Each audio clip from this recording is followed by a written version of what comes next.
देखो नेक्स्ट हमें देखना है किरचॉफ्स लॉ। अब किरचॉफ में भी दो चीजें हमें क्या करनी देखनी है, एक देखना है क्या किरचॉफ जंक्शन और दूसरा देखना है किरचॉफ वोल्टेज लॉ। सबसे पहले हम यहां पे देख रहे हैं क्या किरचॉफ जंक्शन लॉ।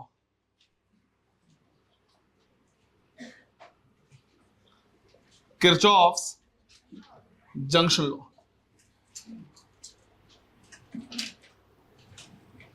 इसको हमने पहले भी पढ़ा हुआ है जब हम क्या कर रहे थे, थर्मल कंडक्टिविटी वाला चैप्टर पढ़ रहे थे, तो वहां भी हमने क्या किया है, पढ़ा हुआ है। एक चीज समझना है, ये हमेशा एप्लीकेबल होगा किसके लिए, जंक्शन के लिए।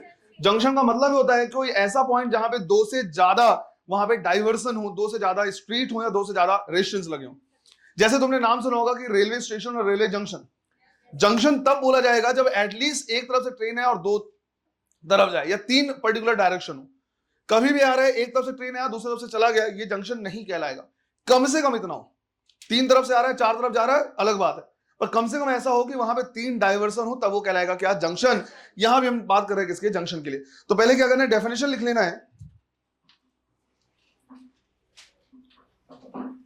Eight any junction, at any junction sum of, at any junction sum of all the incoming and outgoing current, sum of all the incoming and outgoing current is always zero, is always zero।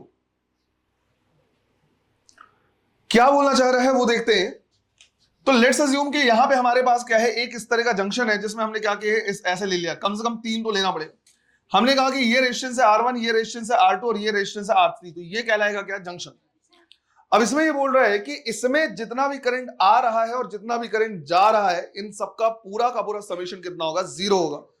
तो let's assume कि हमने बोला कि भाई यहां से current आ रहा है I1, यहां से करंट आ रहा है I2 और यहां से करंट जा रहा है I3। तो टुवर्ड्स द जंक्शन जो है वो I1 और I2 ही इनकमिंग करंट हो गया, अवे फ्रॉम द जंक्शन हो गया I3, ये हो गया एक तरीके से आउटगोइंग करंट। अब इन तीनों का समेशन जीरो तब हो सकता है जब इनमें से कोई वैल्यू नेगेटिव हो, एक पॉजिटिव हो जाए दो नेगेटिव हो जाए, दो पॉजिटिव हो जाए एक नेगेटिव हो जाए, तभी ये जीरो हो सकता है। तो जब भी हम इनको ऐड करते हैं तो हमेशा क्या करते हैं, साइन के साथ कंसीडर करते हैं। मतलब अगर इनकमिंग को तुमने पॉजिटिव लिया तो आउटगोइंग को नेगेटिव लेना पड़ेगा, या तुम्हारा मन करे तो इनकमिंग को नेगेटिव ले लो और आउटगोइंग को क्या ले लो, पॉजिटिव ले लो। तो यहां भी किरचॉफ जंक्शन लॉ बोलता है कि भाई सम ऑफ I1 प्लस I2, और इसको माइनस लेंगे तो minus I3 is equal to zero. या फिर अगर हम क्या करें देखें तो इसी को हम दूसरे तरीके से भी लिख सकते हैं। हम चाहे तो उसको लिख सकते हैं कि I1 plus I2 is equal to I3। जब हम ऐसे लिखेंगे तो इसको हम डिफाइन करेंगे कि देखो जितना करंट आ रहा है उतना ही करंट जाएगा भी। तो किसी भी जंक्शन में जितना करंट आएगा उतना ही करंट क्या होगा, जाएगा भी। अब सवाल आता है लेकिन क्यों ऐसा मान लें, तो इसको हम प्रूव करते हैं भाई कॉन्ट्रडिक्शन। कॉन्ट्रडिक्शन कहने का मतलब है कि अगर हम इसको नहीं प्रूव कर सकते तो हम क्या करते हैं, बाकी चीजों को क्या करते हैं, डिस्कार्ड कर देते हैं। देखो ऐसा नहीं हो सकता, ऐसा नहीं हो सकता, ऐसा नहीं हो सकता, तो यही होगा। इस तरह से हम क्या करते देखते हैं। तो यहां पे अगर हम क्या करें, बात करें कि भाई जितना करंट आ रहा है उतना ही करंट जा रहा है, हम ऐसा क्यों मान लें। तो अगर हम इसको नहीं मानेंगे तो फिर दो कंडीशन हो सकता है कि जितना करंट आ रहा है या तो उससे कहीं ज्यादा करंट जा रहा है, या तो जितना करंट आ रहा है उससे कम करंट जा रहा है। दोनों ही केस देखते हैं। करंट का मतलब होता है rate of flow of charge, कि भाई एक सेकंड में कितना चार्ज फ्लो कर गया। अगर मैं बात करूं एक सेकंड की तो मैं बोल सकता हूं एक सेकंड में जितना करंट आएगा, सॉरी जितना चार्ज आएगा उतनी चार्ज जाना चाहिए। अगर ऐसा नहीं हो तो दो चीजें हो सकती है कि एक सेकंड में जितना चार्ज आया उससे कहीं ज्यादा चार्ज बाहर निकला। अब ऐसा पॉसिबल नहीं है, ऐसा पॉसिबल तभी है जब इस जगह पे नेट चार्ज खुद से क्या होने लगे, क्रिएट होने लगे। और conservation of law of conservation of charge ये बोलता है कि नेट चार्ज क्रिएट नहीं हो सकता। नेट चार्ज क्रिएट नहीं हो सकता तो भाई एक्स्ट्रा चार्ज निकल नहीं सकता। दूसरा कंडीशन हो गया कि एक सेकंड में जितना चार्ज आया उससे कहीं कम चार्ज निकला, बाकी चार्ज रुक गया। अब हम कहेंगे कि अगर पोटेंशियल डिफरेंस है तो चार्ज को फ्लो होना ही पड़ेगा from high potential to low potential. ऐसा नहीं होगा कि वायर में क्या हो जाए या जंक्शन में एक्यूमुलेट होने लगे, ऐसा भी नहीं होगा। तो बचता यही है कि भाई जितना चार्ज आएगा एक सेकंड में उतनी चार्ज को जाना भी पड़ेगा, और हम कहेंगे इस टाइप से प्रूव कर सकते हैं। जनरली इसमें क्या कर सकते हैं, ये देख सकते हैं कि भाई कुछ भी कर लो, ये क्या करेगा, पूछेगा कि कितना करंट आ रहा है कितना जा रहा है। अब कई बार ऐसा होगा कि जैसे यहां पे मुझे नहीं पता कितना पोटेंशियल, यहां पे कितना पोटेंशियल, सब नहीं पता। तो जब पोटेंशियल की वैल्यू ही नहीं पता है तो मैं करंट का डायरेक्शन भी नहीं बता पाऊंगा कि करंट कहां से कहां फ्लो है। अब ऐसे में सॉल्व कैसे, किस तरह से करें? तो जब भी ये रहेगा कि करंट का डायरेक्शन नहीं पता है, हम अपने मन से करंट का डायरेक्शन क्या कर लेंगे, कंसीडर कर लेंगे। नहीं पता चल रहा है कि किधर से किधर, अपने मन से हम सॉल्व कर लेंगे, कंसीडर करेंगे, और अपने मन से करंट का डायरेक्शन कंसीडर करके हम सॉल्व करना शुरू करेंगे। सॉल्व करने से अगर हमारा आंसर पॉजिटिव आया, मतलब हमने डायरेक्शन सही माना हुआ है और वो आंसर सही है। अगर सॉल्व करने से आंसर माइनस में आया, मतलब हमने सॉल्व अभी भी सही किया है, बस करंट के डायरेक्शन को रिवर्स कर देना। मतलब ये होगा कि सॉल्व करने से लेट से I1 आया 5 एम्पियर, बिल्कुल सही है, 5 एम्पियर से सॉल्व करने से I1 आया -5 एम्पियर, तो आंसर अभी भी 5 एम्पियर है। तुमने जो करंट का डायरेक्शन माना उसको उल्टा कर लो। क्लियर है ये? जैसे एक सिंपल से एग्जांपल लेते हैं बिल्कुल जनरल फॉर्म में, कि हमने बोला कि देखो ऐसा है कि यहां पे हमारे पास क्या है, 3 इस तरह के रेसिस्टेंस लगे हुए हैं। लेट से मैंने बोला ये R1 है, ये R2 है और ये R3। अब इसमें इन तीनों पॉइंट्स का पोटेंशियल दिया हुआ है। यहां दे दिया है V1, इस पॉइंट का पोटेंशियल दे दिया है V2 और इस पॉइंट का पोटेंशियल दे दिया है V3। पॉइंट का पोटेंशियल होता है, दो पॉइंट के बीच का पोटेंशियल डिफरेंस होता है, इसलिए मैंने बोला इस पॉइंट का पोटेंशियल। और तुमसे ये बोला हुआ है कि बताओ कि भाई R1 R2 R3 में कितना कितना करंट फ्लो हो रहा है, या तुमसे ये बोलेगा कि जो जंक्शन है बताओ इसका पोटेंशियल कितना है। तो इसको सॉल्व करने का जो तरीका रहेगा हमारे पास, वो किरचॉफ जंक्शन लॉ रहेगा। अब मुझे करंट का डायरेक्शन मानना पड़ेगा। सिंस मुझे यही नहीं पता V1 कितना है, V कितना है, R1 कितना है, मुझे नहीं पता करंट कैसे फ्लो होगा। हो सकता है यहां से आए, यहां से जाए, हो सकता है दो तरफ से आए, तीसरे तरफ से जाए, ऐसा नहीं हो सकता तीनों तरफ से आए, और ऐसा नहीं हो सकता जंक्शन से जनरेट होकर तीनों तरफ जाए, ऐसा नहीं हो सकता। बट हमने अभी क्या सीखा कि अगर आंसर माइनस में आया तो रिवर्स कर देंगे, मतलब करंट का डायरेक्शन हम अपने मन से मान सकते हैं, कोई दिक्कत। जानबूझ के मैंने माना इस तरह से कि यहां से करंट आ रहा है I1, यहां से करंट जा रहा है I2 और यहां से करंट जा रहा है I3। तीनों का डायरेक्शन मैंने मान लिया टुवर्ड्स दी जंक्शन। मुझे पता है इनमें से कोई एक या दो के डायरेक्शन मुझे रिवर्स करने ही पड़ेंगे, तीनों का रिवर्स करने की जरूरत नहीं पड़ेगी, पर कर देंगे, कोई दिक्कत नहीं। लेकिन जब मैंने डायरेक्शन को ऐसे कंसिडर कर लिया तो मैंने ये भी मान लिया कि ये ज्यादा पोटेंशियल है और ये पोटेंशियल कम है। तुम अपने मन से मान सकते हो, लेकिन जो भी तुम डायरेक्शन मानोगे उसके हिसाब से तुमको पोटेंशियल भी कंसीडर करना पड़ेगा कि कौन सा ज्यादा है और कौन सा कम है। तो अब सॉल्व कैसे करेंगे?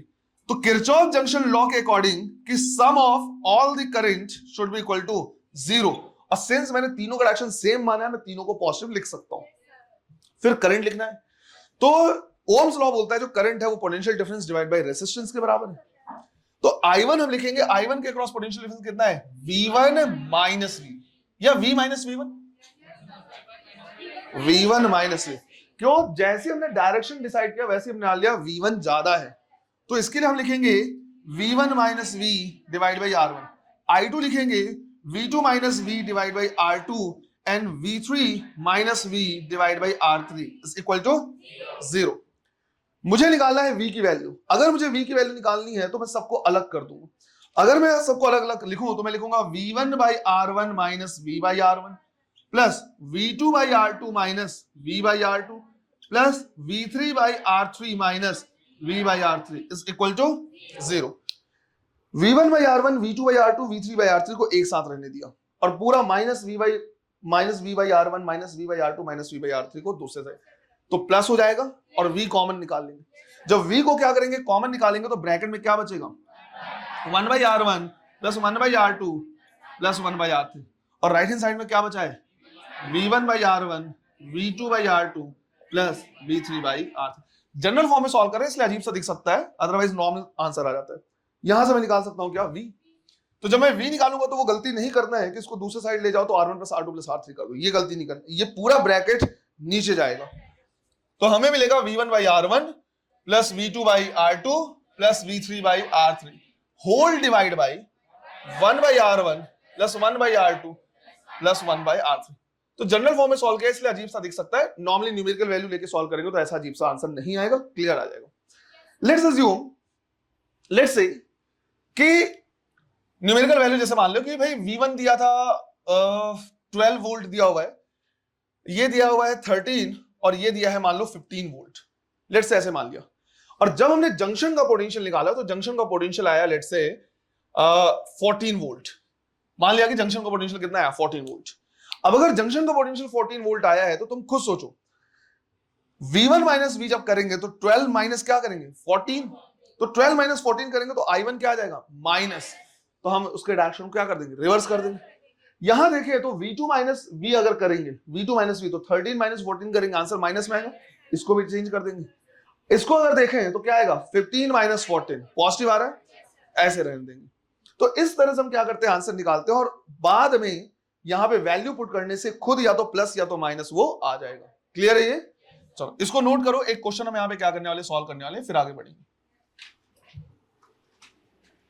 इधर उधर भावना में बहो नहीं, कोई रो तो नहीं पड़ रहा है, रो तो नहीं रहा है कोई? हाँ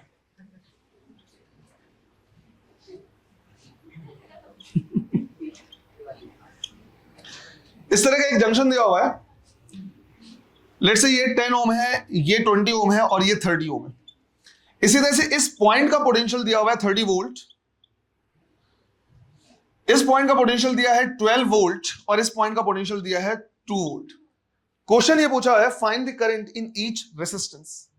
तो हमें क्या करना है, करंट की वैल्यू निकालनी है, 10 में कितना है, 20 में कितना और 30 में कितना है ना? करो, सॉल्व करो।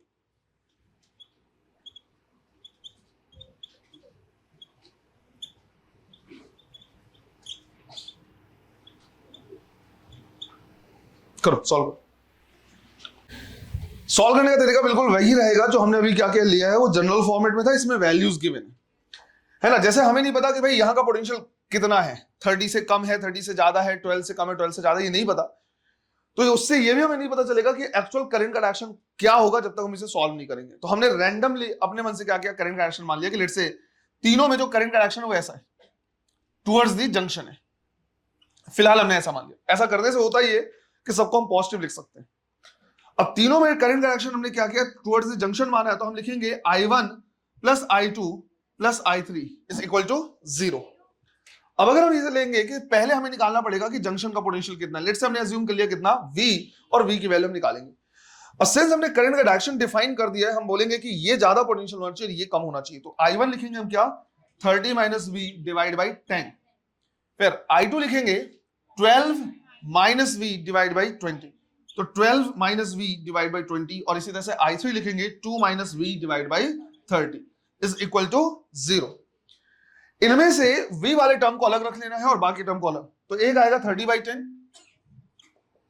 प्लस दूसरे यहां से आएगा 12 बाई 20 और थर्ड आएगा 2 बाई 30। बाकी सारे टर्म माइनस में दूसरी साइड जाएंगे तो प्लस हो जाएंगे। तो यहां माइनस V बाई 10 था तो दूसरी साइड V बाई 10, ये जाएगा दूसरी साइड तो V बाई 20 और दूसरी साइड V बाई 30। इन सबको अगर हम क्या करें, ऐड करें, तो डिनोमिनेटर आएगा कितना 60, ये हो जाएगा कितना 6V 3V 2V। यहां भी डिनोमिनेटर में आएगा कितना 60, तो यह आ जाएगा कितना 180 36 एंड 4। ये टर्म क्या हो गया कैंसिल, ये हो गया कितना 36 प्लस 4 40 और 180 कितना 220। राइट हैंड साइड में अगर देखें तो 9 और 2 11V, तो यहां से वोल्टेज आएगा कितना 220 बाई 11 मतलब 20 वोल्ट, तो यह आ जाएगा बेटा 20 वोल्ट। ये हमने पहले निकाला है क्या, जंक्शन का पोटेंशियल, कि यहां जो पोटेंशियल है वो है कितना 20 वोल्ट। अब I1 की वैल्यू निकाल सकते हैं, I2 निकाल सकते हैं और I3 निकाल सकते हैं। ध्यान दो, I1 इज इक्वल टू हमने क्या लिखा है 30 माइनस V बाई 10, तो हम लिखेंगे 30 माइनस V बाई 10, क्या आ जाएगा 1 एम्पियर। पॉजिटिव आ रहा है, पॉजिटिव आ रहा है मतलब हमने जो डायरेक्शन क्या किया है, कंसीडर किया वो सही किया है, 1 एम्पियर करंट इधर जाएगा, 1 एम्पियर इधर जाएगा। फिर अगर हम क्या करें I2 की वैल्यू निकाले, तो I2 हमने लिखा हुआ है क्या 12 माइनस V बाई 20, तो 12 माइनस V डिवाइड बाई 20, तो 12 माइनस 20 हो जाएगा कितना -8, -8 बाई 20 हो जाएगा -0.4, तो -0.4 एम्पियर। इसका मतलब है हमने डायरेक्शन गलत माना हुआ है, आंसर 0.4 एम्पियर है, बट डायरेक्शन को क्या कर देना है, रिवर्स कर देना है। इसी तरह से फिर हम I3 निकालेंगे, I3 गिवन है 2 माइनस V बाई 30, तो हम लिखेंगे 2 माइनस 20 डिवाइड बाई 30, 2 माइनस 20 हो जाएगा -18 डिवाइड बाई 30 -0.6 एम्पियर। तो माइनस में आ रहा है मतलब ये डायरेक्शन भी हमने गलत माना हुआ है, डायरेक्शन एक्चुअली में होगा इस तरह से 0.6 एम्पियर। तो हम देख के बता सकते हैं 1 एम्पियर आएगा, ऊपर चला जाएगा 0.4 और नीचे चला जाएगा 0.6। कर सकते हैं अपन इस तरह से, ठीक, नोट कर लो इसे जल्दी से।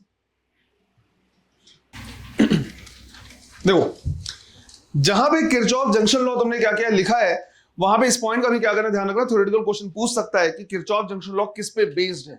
तो कंजर्वेशन ऑफ चार्ज पे, है ना। तो इस पॉइंट को क्या करना है, लिख लेना है किरचॉफ जंक्शन लॉ के पास में। Kirchhoff junction law is based on, Kirchhoff junction law is based on conservation of charge, based on conservation of charge, है ना। फिर सेकंड हमें देखना है Kirchhoff's voltage law. Voltage law कहीं कहीं पे लूप लॉ भी लिखा होता है ना, क्योंकि इसको हम लगाते हैं किसमें, एक क्लोज्ड लूप में, है ना। इस पे क्या करना है, एक पॉइंट लिखना है, this law is based on, है ना, वोल्टेज लॉ की बात कर रहे हैं, this law is based on conservation of energy, this law is based on conservation of energy. तो थ्योरेटिकल क्वेश्चन क्या करता है, यहीं से बना देता है कि भाई जो किरचॉफ जंक्शन लॉ है किस पे बेस्ड है और किरचॉफ वोल्टेज लॉ किस पे बेस्ड है। तो एक है based on conservation of charge और ये है based on conservation of energy. ऐसा क्यों कह रहे हैं, इसका डेफिनेशन लिखेंगे तो समझ में आएगा। डेफिनेशन लिखना है, according to this law, according to this law, sum of all the potential difference, according to this law, sum of all the potential difference in a closed loop, in a closed loop is always zero, is always zero। यहां पे ये बोलना चाह रहा है कि अगर हम कोई क्लोज्ड लूप ले, कोई सर्किट ले ले जिसमें पूरा एक क्लोज्ड लूप है और एक पॉइंट से शुरू करें और पोटेंशियल डिफरेंस लिखते लिखते लिखते लिखते वापस आए, हर पॉइंट का पोटेंशियल डिफरेंस लिखें, तो जो पोटेंशियल डिफरेंस नेट हो जाएगा वो कितना हो जाएगा, जीरो हो जाएगा। एक सिंपल सा लॉजिक यही है कि भाई एक पॉइंट का पोटेंशियल का डिफरेंस उसी पॉइंट के साथ निकालोगे तो ऑब्वियसली कितना आएगा, जीरो आएगा। दो अलग अलग पॉइंट के लिए पोटेंशियल डिफरेंस कुछ ना कुछ वैल्यू आएगा, एक पॉइंट का उसी के साथ पोटेंशियल डिफरेंस निकालोगे तो कितना आएगा, जीरो।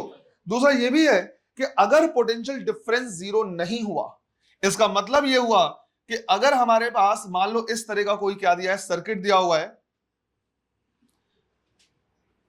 ऐसे मान लो क्या है, कोई सर्किट दे दिया हुआ है और हम बोल रहे हैं इस पॉइंट का पोटेंशियल डिफरेंस इसके साथ जीरो नहीं हुआ, मतलब ये हुआ कि अगर मैंने एक इलेक्ट्रॉन यहां पर रख दिया वो घूम के वापस यहां तक आ जाएगा, क्योंकि पोटेंशियल डिफरेंस जीरो नहीं है, घूम के वापस आ गया। इलेक्ट्रॉन घूम के वापस आ गया मतलब करंट फ्लो हो गया, हुआ या नहीं हुआ। और एक अगर इलेक्ट्रॉन को मैं रख दूं वो अपने आप घूमता रहेगा, अपने आप घूमता रह रहा है, इसका मतलब है बिना कोई एनर्जी दिए अपने आप रिवॉल्व कर रहा है, मतलब करंट जनरेट हो रहा है। लेकिन हमको पता है ऐसा नहीं हो सकता है, अगर हम सिर्फ एक इलेक्ट्रॉन को बस रख दें तो ऐसा नहीं होगा कि वो अपने आप घूमता रहेगा।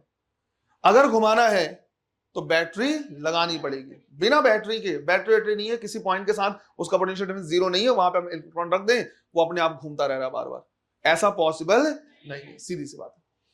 इसलिए हमने बोला कि बेस्ड है किस पे, कंजर्वेशन ऑफ एनर्जी पे।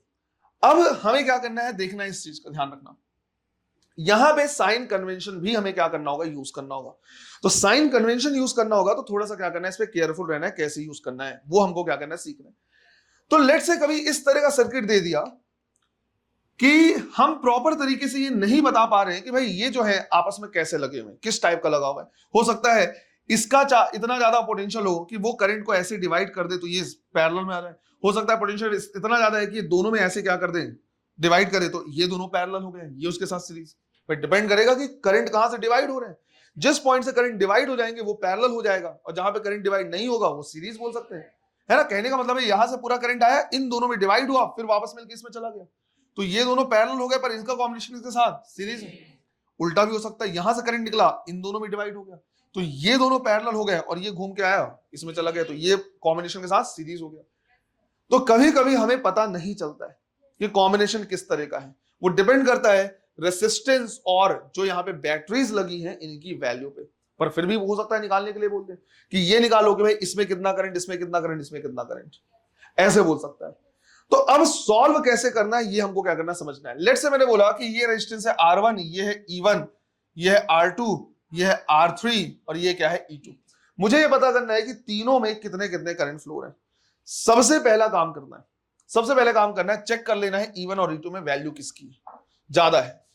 तो हमने बोला late E1 is greater than E2, मान लिया E1 ज्यादा है, तो जितने बैटरीज लगी हैं उनमें जो सबसे ज्यादा होगा वहीं से मेन करंट हमको क्या करना है, निकालना है। ये छोटे छोटे पॉइंट्स ध्यान रखना, अदरवाइज किरचॉफ में गलत करोगे, है ना। सबसे मेन क्या करना है, जो सबसे ज्यादा है वहीं से मेन करंट निकालना है। तो हमने बोला यहां से हम करंट निकाल रहे हैं, तो ये करंट इस तरह से आएगा। जैसे ही यहां पे पहुंचा, अब इसके बाद दो रास्ते, कुछ इधर चला जाएगा और रिमेनिंग इधर चला जाएगा। अगर मैं तुमसे बोलूं कि ये I1 करंट है, यहां चला गया I2, तो रिमेनिंग इसमें कितना बचा, I1 माइनस I2। ये I1 माइनस I2 इधर आएगा, ये I2 यहां आएगा, ये दोनों यहां से मिलेंगे और वापस I1 इसमें चला जाएगा। इस बात का ध्यान रखना है, जिस बैटरी से जितना करंट निकालोगे वापस उसमें उतना करंट पहुंचना चाहिए। जिस बैटरी से जितना करंट हम निकालेंगे उतना वापस करंट मिलना चाहिए। अब इसमें E1, R1, E2, R2, R3 सब दिया हुआ है, क्या नहीं पता है, I1 एंड I2, ये दो चीजें नहीं पता है। कितने अननोन हो गए, दो अननोन। दो अननोन हो गए तो कम से कम कितने इक्वेशन चाहिए हमें, कम से कम दो इक्वेशन चाहिए। सिंस ये जो किरचॉफ वोल्टेज लॉ है ये क्या लगेगा, एक क्लोज लूप में लगेगा, हमें क्लोज लूप देखने होंगे। कितने क्लोज लूप है इसमें, तीन। पहला ये है, दूसरा ये है और तीसरा सबसे बड़ा वाला। रिकमेंडेशन ये है कि गलती ना हो, इसलिए कभी भी सबसे बड़े वाले को, सबसे आउटर को मत लो। ऐसा नहीं कि गलत होगा, पर छोटे छोटे मिस्टेक्स को क्या करना है, अवॉइड करना है। तो रिकमेंडेशन ये है कि सबसे बड़े वाले को कंसीडर नहीं करना है। एक इसको ले लो, एक इसको ले लो, ये दो क्लोज लूप हो गए। इन दो क्लोज लूप के लिए अगर हम क्या करेंगे, इक्वेशन लिखेंगे, तो दो इक्वेशन आ जाएगा और दो अननोन है, हम सॉल्व कर सकते हैं। अब लिखना कैसे, किसी भी क्लोज लूप में हम क्या करेंगे, पूरा एक चक्कर लगाएंगे। इस तरह से क्या करेंगे, पूरा एक चक्कर लगाएंगे। तो उसके लिए सबसे पहले, क्योंकि आगे जाके जब हम इक्वेशन लिखेंगे तो हमें यह भी पता होना चाहिए, मान लो कहीं पे गलत कर गए तो हम तुरंत आगे वेरीफाई कर पाए। तो हमको पता होना चाहिए कि हमने कहां से इक्वेशन लिखना शुरू किया और कैसे लिखा है। तो इसमें मैंने क्या कर दिया, पहले दोनों में मैंने एरो लगा दिया इस तरह से। मैंने बोला लूप ए है और ये लूप बी है। इससे मुझे ये पता चल जाएगा कि मैं दोनों में क्लॉकवाइज इक्वेशन लिखूंगा। मैं किसी भी पॉइंट से चलना शुरू करूंगा तो कैसे घूमूंगा, क्लॉकवाइज। मैं क्लॉकवाइज यहां पे क्या करूंगा, घूमूंगा। अब जब मैं यहां पे क्या कर रहा, क्लॉकवाइज इस तरह से रोटेट कर रहा, तो मुझे यह भी पता होना चाहिए कि किस पॉइंट से मैंने इक्वेशन लिखना शुरू किया है। अगेन रिकमेंडेशन ये है कि जहां पे रेसिस्टेंस या बैटरी है एग्जैक्टली वहां से लिखना शुरू मत करो। जैसे तुम यहां से लिखना शुरू किया कि यहां से जा रहे, पहले R1 के लिए लिखा, फिर E1 के लिए लिखा, फिर R2 के लिए। ऐसे कई बार ऐसा होता है कि जैसे हम यहां से लिखना शुरू करते हैं, मान लो तो यहां से क्लॉकवाइज लिखना शुरू किया और E1 इस तरह से लिखा और यहां तक घूम गया और R1 को छोड़ दिया। या कई बार ऐसा होता है यहां से लिखना शुरू किया, R1 के लिए इक्वेशन लिखा और वापस आके फिर से R1 के लिए इक्वेशन लिख दिया। जल्दीबाजी में हो सकता है। तो जब हम क्या करते हैं, पॉइंट को ऐसी जगह से उठाते हैं जहां पे एकदम बैटरी या रेजिस्टेंस लगा होता है, तो कभी कभी गलती होने का स्कोप हो जाता है कि किसी कंपोनेंट को हम क्या कर देते हैं, छोड़ देते हैं, या किसी कंपोनेंट को हम दोबारा क्या करते हैं, लिख देते हैं। ऐसा हो सकता है,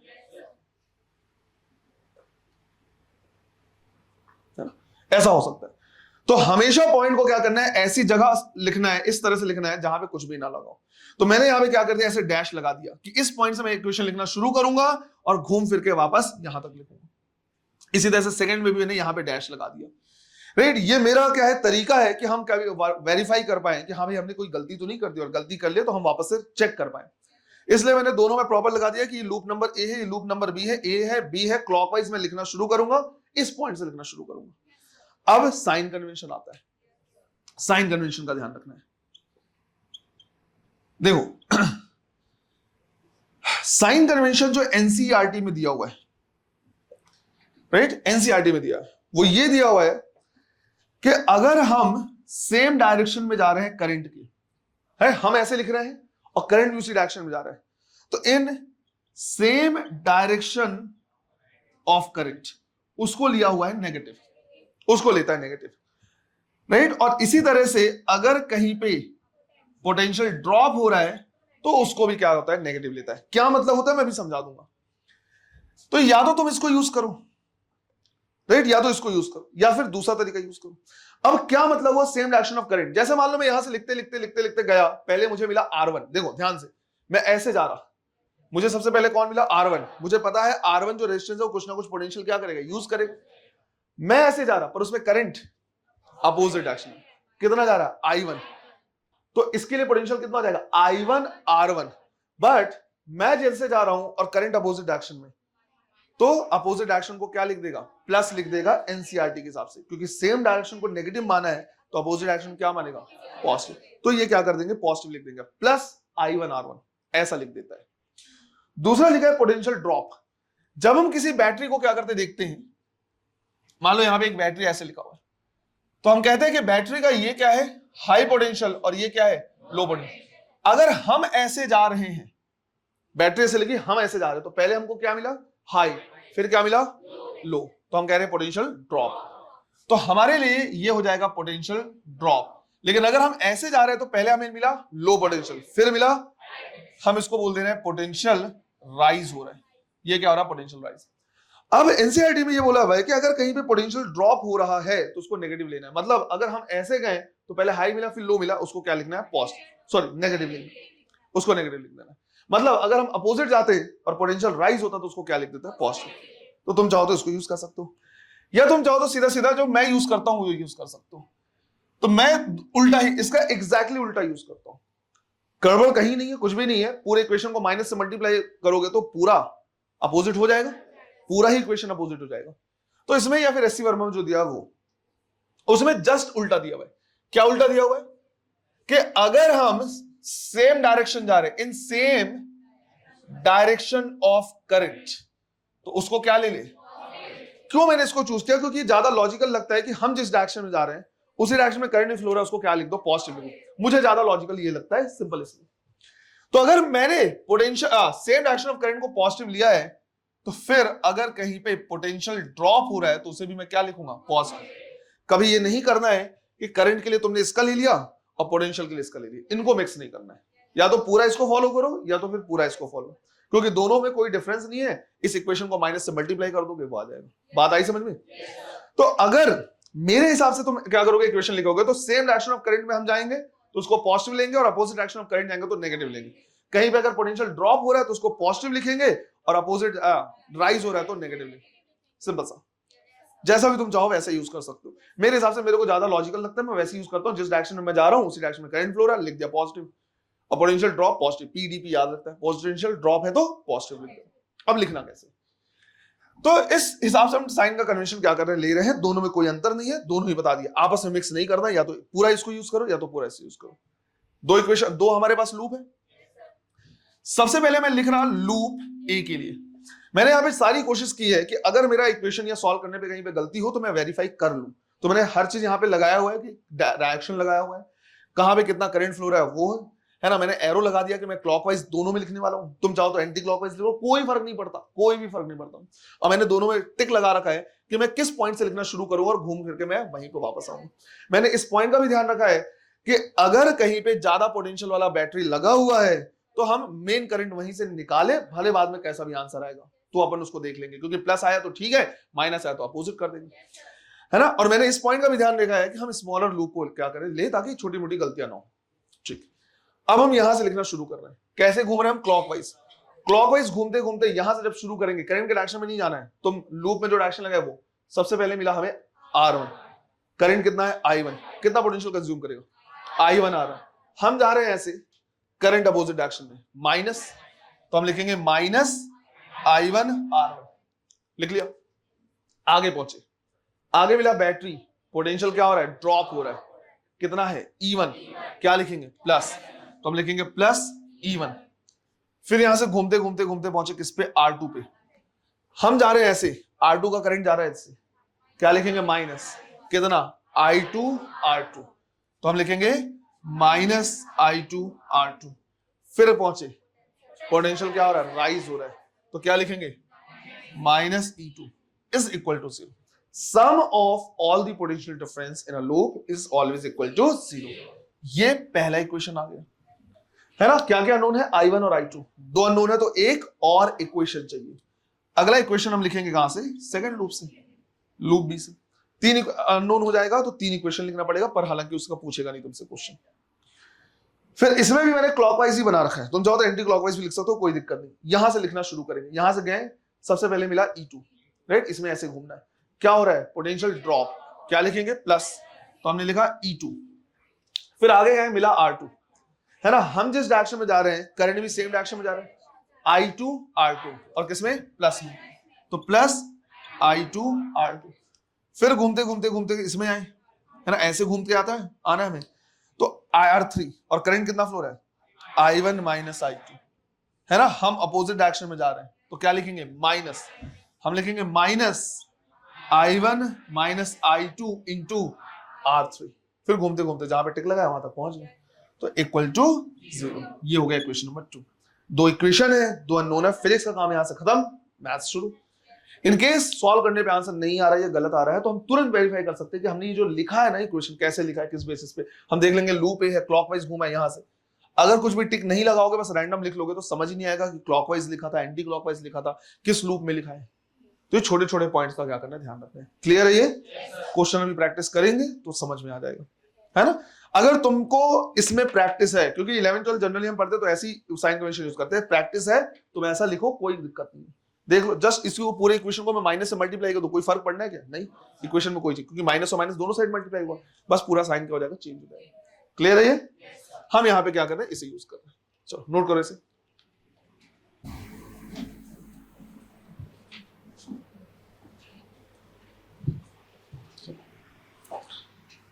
देखो, तो इसमें हम क्या कर रहे हैं, एक क्वेश्चन कर रहे हैं। इस पर्टिकुलर क्वेश्चन में मैं ये बता दे रहा कि कौन सा लूप लेंगे, कौन से ए मानेंगे, कौन सा बी मानेंगे, कैसा घूमना है और कहां से लिखना है।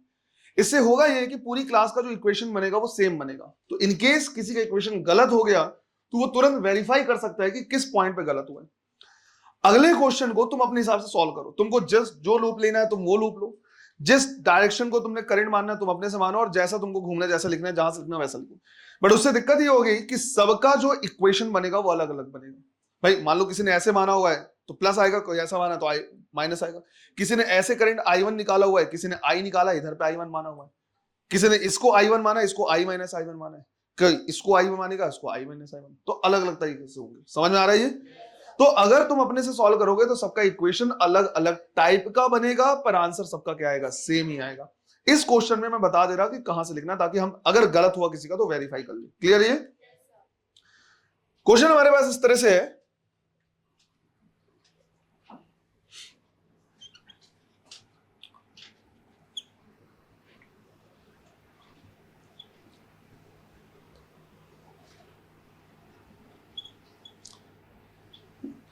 यहां पे 10 ओम का रेसिस्टेंस लगा हुआ है, 10 वोल्ट की बैटरी लगी हुई है, ये 20 ओम है, और वापस से ये 10 ओम है।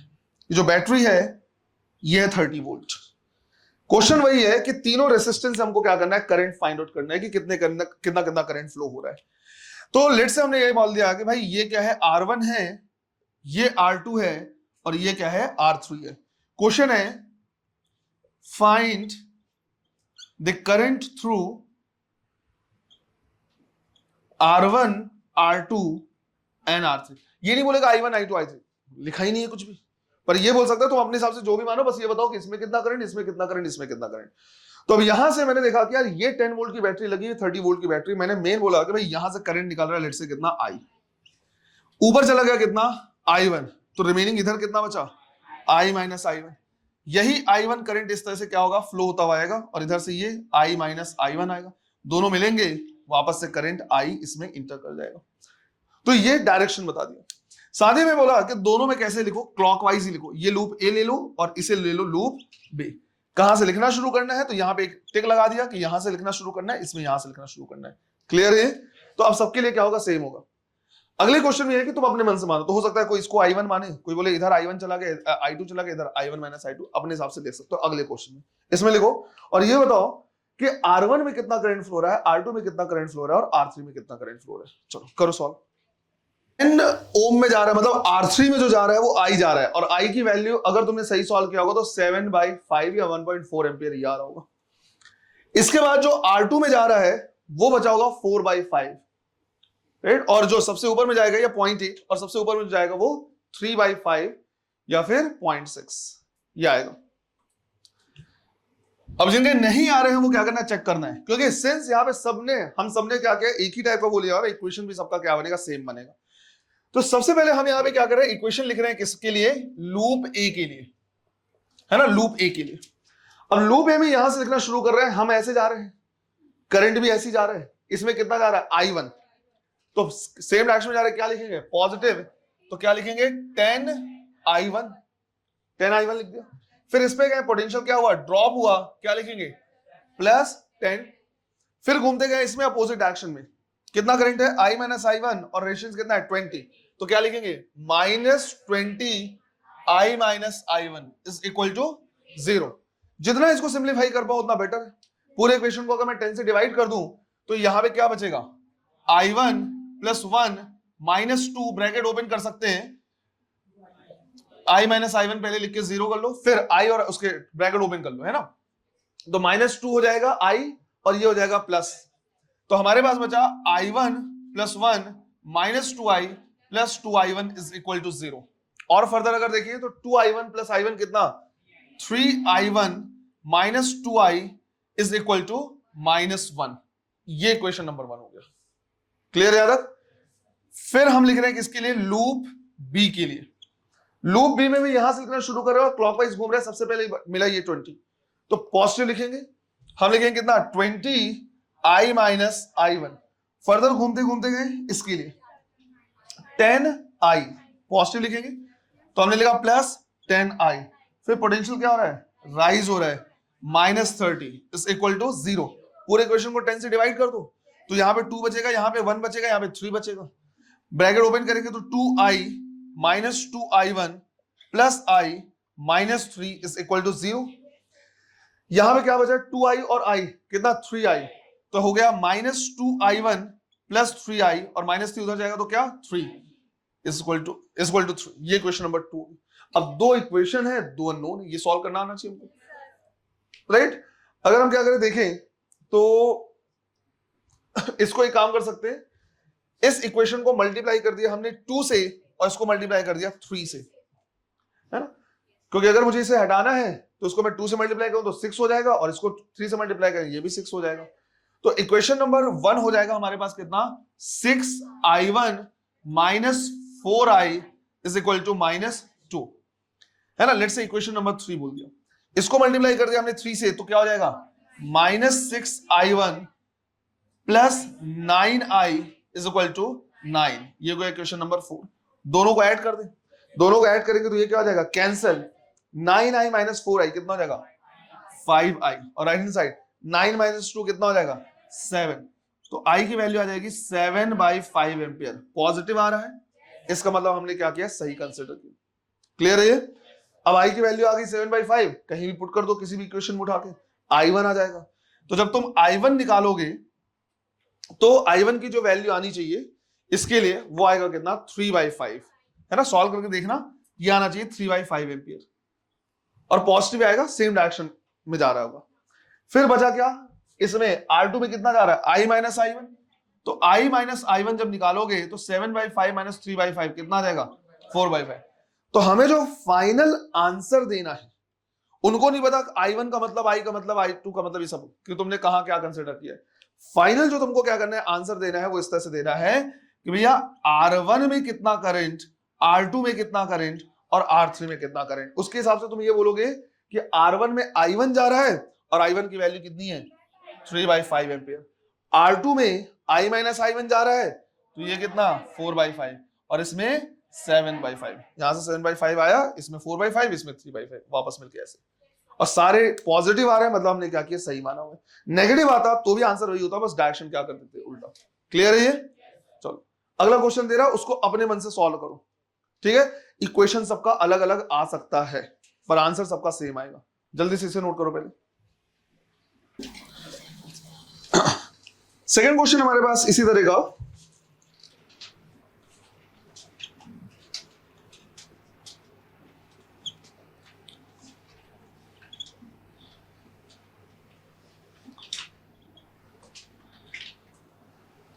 यहां पे गिवन है 14 वोल्ट, 4 ओम का रेजिस्टेंस यहां लगा हुआ है, ये 10 वोल्ट है, ये 6 ओम और सबसे नीचे पे लगा है 2 ओम। क्वेश्चन वही पूछा हुआ है कि तीनों में कितना कितना करंट फ्लो हो रहा है वो निकालना है ना। Find the current through resistance 4 ohm, 6 ohm and 2 ohm. तुमको I1, I2, I3 ऐसे मत बताना सर I1 की वैल्यू इतनी आ रही है, सबका I1, I2 अलग अलग हो सकता है। तुमको बताना है इसमें कितना करंट, इसमें कितना करंट, इसमें कितना करंट। करो अपने मन से करो इसमें। सॉल्व करो या आंसर बता दूं? आंसर है 4 ओम में 3 एम्पियर करंट फ्लो है, 6 ओम में 2 एम्पियर, और सबसे नीचे है 2 ओम, इसमें 1 एम्पियर करंट है ना। बेसिकली इससे 3 एम्पियर आएगा, 2 एम्पियर इसमें चला जाएगा, 1 एम्पियर इसमें चला जाएगा, ये आएगा आंसर। कोई ऐसा जिनका नहीं आ रहा? किसी का नहीं आ रहा है? देखो, तो अगर मैं यहां पे इक्वेशन लिखूंगा भी तो सबका इक्वेशन क्या होगा, अलग अलग तरीके से हो सकता है ना। लेट्स से, क्योंकि मैंने यहां पे कंपेयर किया 14 वोल्ट है, ये 10 वोल्ट है, मैंने बोला मेन करंट जो है वो यहां से निकल रहा है, यहां से करंट आई आया, इसमें इंटर कर गया लेट्स से I1, और यहां से बचा कितना, I माइनस I1। ये I माइनस I1 इधर से आएगा, इधर से I1 आएगा, और दोनों मिलके वापस से कितना, I करंट इसमें चले जाएंगे, है ना।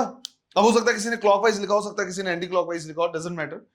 मान लो मैंने बोला कि इसमें ये लूप ए है और ये क्या है, लूप बी है, यही पॉइंट मैंने ले लिया जहां से मैं लिखना शुरू करूंगा, ऐसे यहां से मैं लिखना शुरू किया। मैं सिर्फ इक्वेशन बता दे रहा, सॉल्व करने की जिम्मेदारी तुम्हारी है ना। इक्वेशन तक ही किरचॉफ लॉ है, उसके बाद तो सिंपल सा मैथ्स है। तो लूप ए में अगर मैं यहां से लिखना शुरू करूं, पहले जाऊंगा, मुझे मिलेगा potential drop, potential drop positive लिखेंगे, फिर आगे गए अपोजिट एक्शन में जा रहे हैं तो क्या लिखेंगे, -4I, फिर यहां से गए अगेन अपोजिट एक्शन में गए हैं -6I1, फिर लिखे पोटेंशियल ड्रॉप +10, और घूमते फिरते यहां पूरा इक्वेशन हो गया इक्वल टू 0, इक्वेशन नंबर 1 है। अब लिखने का तरीका ये रहेगा कि 14 और 10 24 हो जाएगा, उधर ले जाओगे तो -20, बाकी सबको वो कर सकते हो और सिंप्लीफाई कर सकते हो, 2 से डिवाइड करोगे और सिंप्लीफाई हो जाएगा। फिर सेकंड इक्वेशन हमें लिखना है किसके लिए, लूप बी के लिए। अगेन यहां से लिखना शुरू कर रहे हैं, सबसे पहला पोटेंशियल राइज, सबसे पहले क्या लिखेंगे, -10, सेम डायरेक्शन में जा रहे हैं, +6I1, घूमते घूमते यहां पहुंचे, इसमें करंट कितना फ्लो रहा है, I माइनस I1 वाला, और अपोजिट डायरेक्शन में तो क्या लिखेंगे, -2I माइनस I1, यहां तक पहुंच गए। ये हो गया इक्वेशन नंबर 2, ऐसे ये हमारा क्या होगा, इक्वेशन होगा, और ये आंसर रहेंगे 3 2 1, यहां से 3 एम्पियर निकला। इस इक्वेशन के हिसाब से सॉल्व करोगे तो I की वैल्यू आएगी 3 एम्पियर, I1 की वैल्यू आएगी 2 एम्पियर, और I माइनस I1 आ जाएगा कितना, 1 एम्पियर। क्लियर है ये? तो इन क्वेश्चन को घर जाके एक बार फिर से सॉल्व करना है। कल जब किरचॉफ लॉ का हम क्या करेंगे, एग्जांपल देखेंगे, तो कल हम देखेंगे कि कैसे अनबैलेंस्ड वेरिएबल स्टोन ब्रिज को हम क्या कर सकते हैं, सॉल्व कर सकते हैं, और कॉम्प्लिकेटेड सर्किट को भी सॉल्व करना है। मेरे हिसाब से किरचॉफ जंक्शन लॉ और किरचॉफ वोल्टेज लॉ को जब हम क्या करते हैं, मिक्स करते हैं, दोनों ब्रह्मास्त्र की तरह होता है। ब्रह्मास्त्र कहने का मतलब है कि ब्रह्मास्त्र अगर चलाया जाए तो जीतेंगे जीतेंगे, लेकिन तबाही भी खूब फैलती है। अगर इसको लगाया तो आंसर आ ही जाएगा, लेकिन कितने स्टेप्स के बाद आएगा, कितना लेंथी हो जाएगा, उसकी कोई गारंटी नहीं है। तो क्वेश्चन कभी कभी लेंथी हो जाते हैं किरचॉफ से सॉल्व करते थे। क्लियर है ये? तो प्रैक्टिस कर लेना है, फिर हम कल ये भी देखेंगे स्टार डॉल्टन थ्योरम से जल्दी कैसे सॉल्व करेंगे अनबैलेंस्ड को, इसको नहीं, इसको तो ऐसे ही सॉल्व करना और कोई तरीका नहीं। क्लियर है ये? चलो, थैंक यू।